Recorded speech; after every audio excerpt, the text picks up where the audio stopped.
ഗാഢമായ ഉറക്കത്തിൽ ചെറിയ ഞരക്കങ്ങളും മൂളലുകളും കേട്ടുകൊണ്ടാണ് കാന്തി കണ്ണുകൾ തുറക്കുന്നത്. തൊട്ടടുത്തു കിടക്കുന്ന മഹാദേവൻ തണുത്തു വിറയ്ക്കുകയാണ്. അവന്റെ പല്ലുകൾ പരസ്പരം കൂട്ടിമുട്ടുന്നുണ്ട്. ചില മൂളലുകളും അവനിൽ നിന്നും പുറത്തു വരുന്നുണ്ട്. സർ, അവൾ പതുക്കെ വിളിച്ചു. അപ്പോഴും മഹാദേവൻ കിടന്നുറങ്ങുകയാണ്. അവൾ അവന്റെ നെറ്റിയിൽ കൈവച്ചു. കൈ പൊള്ളുന്ന പോലെയുള്ള ചൂട് അവൾക്ക് അനുഭവപ്പെട്ടു. അയ്യോ, നല്ല പനിയുണ്ടല്ലോ സർ, അവൾ ഒന്നും കൂടെ വിളിക്കാൻ ശ്രമിച്ചു. എന്നാൽ മഹാദേവൻ ബോധമില്ലാതെ കിടക്കുന്നതുകൊണ്ട് വ്യക്തമല്ലാത്ത രീതിയിൽ എന്തൊക്കെയോ പുലമ്പുന്നുണ്ട്. അവൾ അപ്പോൾ തന്നെ ഫോൺ എടുത്ത് അതുലിനെ വിളിച്ചു. നിമിഷ നേരങ്ങൾക്കകം അതുലും ജയശ്രീയും അവരുടെ മുറിയിലേക്ക് എത്തി. എന്താ പറ്റിയേ ഡാ?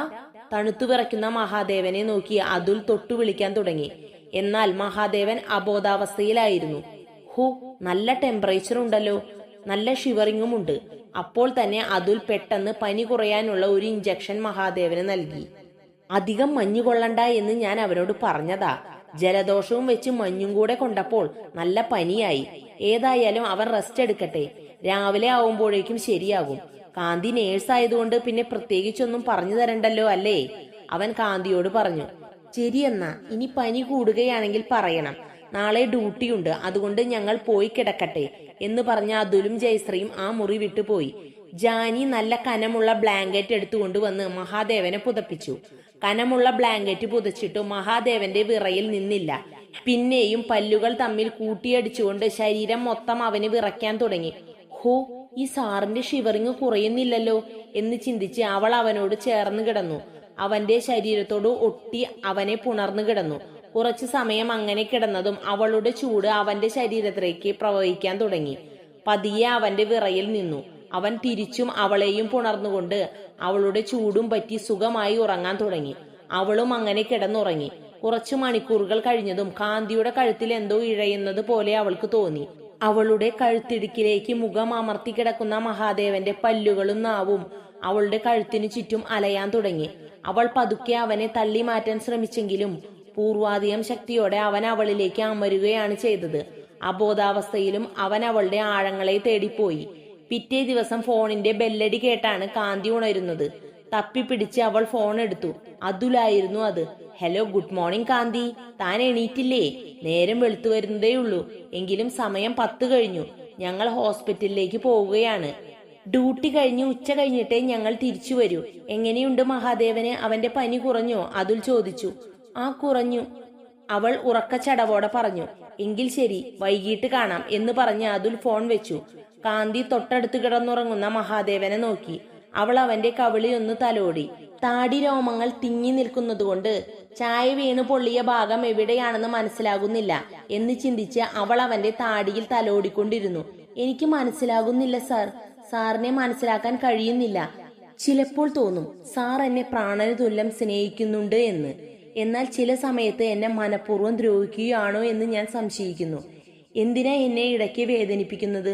അതുകൊണ്ടല്ലേ ഞാൻ ചായ മുഖത്തേക്ക് ഒഴിച്ചേ. സോറി, പെട്ടെന്ന് ദേഷ്യവും സങ്കടവും കൂടി വന്നപ്പോൾ ഞാൻ അങ്ങനെ ചെയ്തു പോയതാ. ഉറങ്ങിക്കിടക്കുന്ന അവന്റെ മുഖത്തേക്ക് നോക്കിക്കൊണ്ട് അവൾ മെല്ലെ പറഞ്ഞു. അയ്യോ, സമയമായല്ലോ എന്ന് ചിന്തിച്ച് അവൾ ബ്ലാങ്കറ്റ് മാറ്റിക്കൊണ്ട് എഴുന്നേറ്റു. അപ്പോഴാണ് അവൾ മനസ്സിലാക്കുന്നത് അവൾ പൂർണ്ണ നഗ്നയാണ് എന്ന്. കട്ടിലിന്റെ അടിയിൽ നിന്നും തന്റെ വസ്ത്രങ്ങൾ പെറുക്കിയെടുത്ത് അവൾ ബാത്റൂമിലേക്ക് ഓടി. ചൂടുവെള്ളം അവളുടെ ശരീരത്തിലെ മുറിവുകളെ പിന്നെയും നീറ്റിക്കൊണ്ടിരുന്നു. എന്നാൽ ആ നീറ്റൽ അവൾക്ക് സുഖമുള്ള ഒരു അനുഭൂതിയാണ് നൽകിയത്. കുളി കഴിഞ്ഞ് വസ്ത്രം മാറ്റി തണുത്തു വിറച്ചുകൊണ്ടാണ് അവൾ മുറിയിലേക്ക് വന്നത്. തണുപ്പ് തീരെ സഹിക്കാൻ കഴിയാതെയായപ്പോൾ അവൾ അവന്റെ ബ്ലാങ്കറ്റിനുള്ളിൽ അഭയം പ്രാപിച്ചു. രാവിലെ കുളിക്കുന്നത് ശീലമായതുകൊണ്ടാണ് പോയി കുളിച്ചത്. പക്ഷെ ഈ തണുപ്പിൽ ഞാൻ ചത്തുപോകുമല്ലോ ദൈവമേ എന്ന് ചിന്തിച്ച് അവൾ അവന്റെ ശരീരത്തോട് ചേർന്ന് കിടന്നു. അത്ര സമയവും ബ്ലാങ്കറ്റിനുള്ളിൽ ചൂടുപിടിച്ചു കിടന്ന അവന്റെ ശരീരത്തിലേക്ക് അവളുടെ തണുത്ത ശരീരം ചേർന്നപ്പോൾ സുഖമായി ഉറങ്ങിക്കിടന്നിരുന്ന അവന്റെ ഉറക്കം നഷ്ടപ്പെട്ടു പോയി. അല്പം ദേഷ്യത്തോടെ ഉറക്കച്ചടവിൽ അവൻ കണ്ണുകൾ തുറന്ന് അവളെ നോക്കി. കുറച്ചങ്ങോട്ട് നീങ്ങിക്കിടക്ക് പെണ്ണേ, നിന്റെ ശരീരം മുഴുവൻ ഐസാണോ? എന്തൊരു തണുപ്പ് എന്ന് പറഞ്ഞ് അവൻ അവളെ അവന്റെ ശരീരത്തിൽ നിന്നും മാറ്റിക്കിടത്താൻ ശ്രമിച്ചു. തണുത്തിട്ട് വയ്യ ഡോക്ടറെ, ഞാൻ കുറച്ചു സമയം കൂടി ഇങ്ങനെ കിടന്നോട്ടെ, അവൾ അവനെ ഒന്നുകൂടെ ഇറുകെ പുണർന്നുകൊണ്ട് പറഞ്ഞു. നീ കുളിച്ചോ? അവൻ നീരസത്തോടെ ചോദിച്ചു. അങ്ങനെ ഒരു അബദ്ധം പറ്റിപ്പോയി. ശീലമായി പോയതല്ലേ എന്ന് കരുതി രാവിലെ പോയി കുളിച്ചു. അതുമാത്രവുമല്ല, ബാത്റൂമിൽ ഹോട്ട് വാട്ടർ ഉണ്ടായിരുന്നു. പക്ഷേ കുളി കഴിഞ്ഞ് പുറത്തിറങ്ങിയപ്പോഴാണ് പണി പാളി എന്ന് മനസ്സിലാക്കിയത്. തണുത്തിട്ട് വിറച്ചിട്ട് വയ്യ, അവൾ നിരാശയോടെ പറഞ്ഞു. അപ്പോൾ തന്നെ അവൻ ഫോൺ എടുത്ത് ടെമ്പറേച്ചർ നോക്കി. -54 ആയിരുന്നു. നീയല്ലാതെ ഇത്രയും തണുപ്പത്ത് പോയി കുളിക്കുമോ? അവളോ കുളിച്ചു. പിന്നെ സുഖമായി ഉറങ്ങുന്ന എന്നെ വന്ന് ശല്യപ്പെടുത്തണോ എന്ന് പറഞ്ഞ് അവൻ പതുക്കെ എഴുന്നേറ്റു. അപ്പോഴാണ് അവന് മനസ്സിലായത് താനും പൂർണ്ണ നഗ്നനാണ് എന്ന്. പെട്ടെന്ന് തന്നെ അവൻ താഴെ കിടന്നിരുന്ന വസ്ത്രം എടുത്തു ധരിച്ചു. ഞാൻ ഉറങ്ങുമ്പോൾ എല്ലാ വസ്ത്രവും ധരിച്ചല്ലേ ഉറങ്ങിയത്, ഇപ്പോൾ എന്താ ഇങ്ങനെ? നീയാണോ എന്റെ വസ്ത്രങ്ങൾ ഊരിക്കളഞ്ഞത്?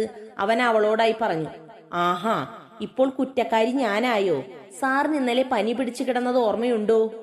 പനിയോ? എനിക്കോ? അവൻ ആകാംക്ഷയോടെ ചോദിച്ചു. പിന്നല്ല, പനി പിടിച്ചു വിറയ്ക്കുകയായിരുന്നു. ഇവിടെ കിടന്ന് സാറിന്റെ പല്ല് കൂട്ടിയിടിക്കുന്ന ശബ്ദം കേട്ടാൽ ഏതോ നെല്ലുകുത്തു കമ്പനിയിൽ പോയതുപോലെ തോന്നും. എന്തൊരു ഷിവറിംഗ് ആയിരുന്നു സാറിന്. ഞാൻ രാത്രിയിൽ പേടിച്ചു പോയി. പിന്നെ അതുൽ ചേട്ടനും ജയശ്രീയും വന്ന് പനിക്കുള്ള ഇമ്മീഡിയറ്റ് മെഡിസിൻ സാറിന് ഇഞ്ചക്ട് ചെയ്തതിന് ശേഷമാണ് പനി ഒന്ന് കുറഞ്ഞത്. എന്നിട്ടും ഷിവറിങ് മാറിയില്ല.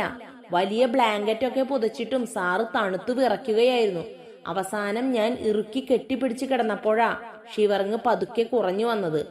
അപ്പോഴത്തെ ക്ഷീണത്തിൽ ഞാൻ ഉറങ്ങിപ്പോയി. പിന്നെയാണ് സാറ്. അവൾ ഒന്ന് നിർത്തി. വയ്യാണ്ട് ബോധമില്ലാതെ കിടന്നാൽ എന്താ? മറ്റേ കാര്യങ്ങൾക്കൊന്നും ഒരു വയ്യായികയുമില്ല. അതിനൊക്കെ നല്ല ആരോഗ്യമാണ്. അവൾ താഴെ നോക്കിക്കൊണ്ട് അല്പം നാണത്തോടെ പറഞ്ഞു. പിന്നെ അവന്റെ ഭാഗത്തു നിന്നും അവളോട് വലിയ ചോദ്യമൊന്നും ഉണ്ടായില്ല. ഏകദേശം കാര്യങ്ങൾ അവന് പിടികിട്ടിയിരുന്നു. അവളുടെ മുഖത്തു നോക്കാതെ അവൻ ഓടി ബാത്റൂമിലേക്ക് കയറി. ഛേ, ഞാൻ എന്തൊക്കെയാ ഇന്നലെ രാത്രി ചെയ്തത്? എനിക്കാണെങ്കിൽ ഓർമ്മയുമില്ല. അയ്യേ, ഞാൻ ഇനി കാന്തിയുടെ മുഖത്ത് എങ്ങനെ നോക്കും? മനുഷ്യന് ബോധമില്ലാതെ ആയാൽ വലിയ കഷ്ടം തന്നെയാണ്. ബ്രഷ് ചെയ്തുകൊണ്ടിരിക്കുമ്പോഴും അവന്റെ ചിന്ത ഇതായിരുന്നു. അന്നത്തെ ദിവസം തണുപ്പ് പിന്നെയും കൂടിക്കൂടി വന്നു. ബ്രേക്ക്ഫാസ്റ്റിന് ശേഷം അവർ പിന്നെയും മുറിയിൽ മൂടിപ്പൊടുത്തച്ച് കിടന്നു. പൊള്ളലേറ്റ അവളുടെ കൈത്തണ്ട കണ്ടപ്പോൾ സത്യത്തിൽ അവന് ചെറിയൊരു സങ്കടം തോന്നി. അവൻ ആ കൈകൾ പതുക്കെ കോരിയെടുത്ത് പൊള്ളിയ സ്ഥലത്ത് അവന്റെ ചുണ്ടുകൾ അമർത്തി. സിഗരറ്റ് കൊണ്ട് മനഃപൂർവ്വം കുത്തി വേദനിപ്പിച്ചിട്ട് ഇപ്പോൾ മുത്തിയിട്ടൊന്നും ഒരു കാര്യവുമില്ല. അവൾ അവനിൽ നിന്നും കൈ പിൻവലിച്ചുകൊണ്ട് പറഞ്ഞു. സോറി കാന്തി, ഞാൻ അല്പം ടെൻഷനിലായിരുന്ന സമയത്തായിരുന്നു. എനിക്ക് എന്നെ തന്നെ നിയന്ത്രിക്കാനും കഴിഞ്ഞില്ല. Sorry, I am really sorry എന്ന് പറഞ്ഞ് അവൻ അവളുടെ നെറ്റിയിൽ ചുണ്ടുകൾ അമർത്തി. ഞാനൊരു കാര്യം ചോദിക്കട്ടെ സാറേ? കാന്തി ചോദിച്ചു. എന്താ? അവളുടെ പൊള്ളലേറ്റ കൈ എടുത്തുകൊണ്ട് അവൻ പറഞ്ഞു. സാർ ഒരു സൈക്കോയാണോ? അവൾ സംശയത്തോട് ചോദിച്ചു. അവളുടെ ചോദ്യം കേട്ട് അവൻ അവളെ തന്നെ ഒന്ന് നോക്കി. ചില ആണുങ്ങൾക്ക് സ്ത്രീകളുടെ കരച്ചിൽ കേൾക്കുന്നത് ഒരു ഹരമാണെന്ന് പറഞ്ഞു കേട്ടിട്ടുണ്ട്. ഇനി അങ്ങനെ വല്ല ഭ്രാന്തും സാറിനുണ്ടോ? അവൾ ലാഘവത്തോടെ അവന്റെ മുഖത്തേക്ക് നോക്കിക്കൊണ്ട് ചോദിച്ചു. അവളുടെ ചോദ്യം കേട്ട് അവൻ ആദ്യം ഒന്ന് ഞെട്ടി, പിന്നീട് ഉറക്കെ ചിരിച്ചു. എന്താ സാറേ ചിരിക്കണേ? അവൾ ഒന്നും മനസ്സിലാകാതെ ചോദിച്ചു. ഞാൻ സൈക്കോയാണ്, സമ്മതിച്ചു. അപ്പോൾ താനോ? താൻ പിന്നെ എന്താ? ആ ചായ വെറുതെ വന്ന് എന്റെ മുഖത്ത് വീഴില്ല എന്ന കാര്യം ഉറപ്പാണ്. അപ്പോൾ സത്യം പറ കാന്തി, നീ അത് മനഃപൂർവ്വം എന്റെ മുഖത്തൊഴിച്ചതല്ലേ? അവന്റെ ചോദ്യം കേട്ടതും അവൾ അവന്റെ നെഞ്ചിലേക്ക് മുഖം അമർത്തി കിടന്നു. വർദ്ധിച്ച വെറുപ്പാണ് അവളോടെങ്കിലും അവൻ ഗാഢമായി അവളെ പ്രണയിക്കുന്നുണ്ടെന്ന് അവൻ പോലും അറിയുന്നില്ല. അവൾ തന്റെ പ്രാണനാണെന്ന് അവൻ മനസ്സിലാക്കുന്നില്ല. അവന്റെ മനസ്സ് അവനെ തന്നെ കബളിപ്പിക്കുകയാണ്.